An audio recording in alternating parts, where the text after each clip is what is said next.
All right, let's get right into it.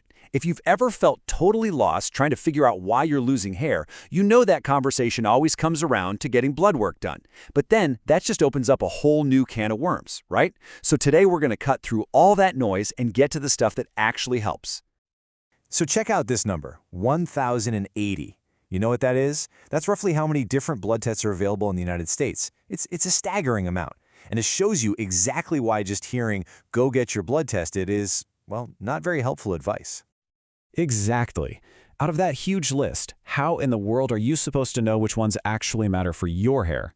That is the question, and that's what we're here to answer.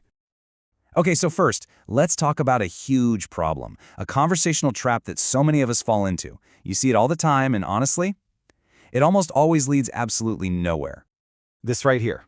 This is the conversation. Hey, did you get blood tests for your hair loss? Yep, I did.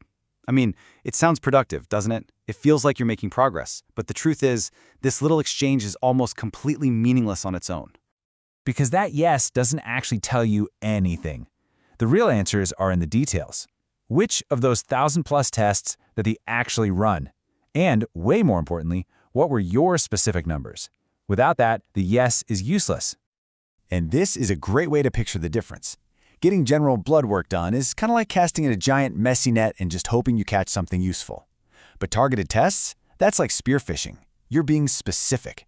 You're getting information you can actually do something with, because you're focusing on the things we already know can be a factor. It's all about precision. Okay, so we've all agreed that being vague is the problem. So what's the solution? Let's get to it. This is your actionable starting point, the foundation for any real investigation into your hair. This is the million-dollar question, isn't it?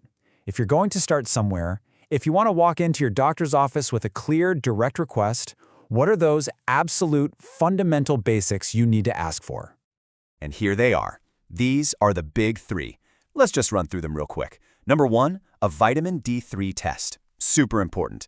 Number 2, a zinc test. And number 3, a ferritin test. And just so you know, ferritin is basically a measure of your body's iron stores. These three right here, they are your non-negotiable, fundamental starting point.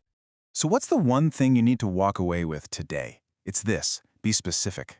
The next time you talk about this, don't just say, "Yeah, I got blood work." You can start by asking for these 3 specific tests.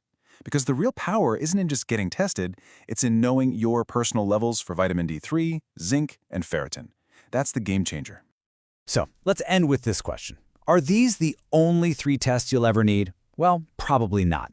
Our bodies are complex, and this is just a starting point. But you know what? It is the most powerful, fundamental, and actionable starting point you can have. It takes a vague problem and turns it into a specific investigation. And that, right there, is always the first real step toward finding answers.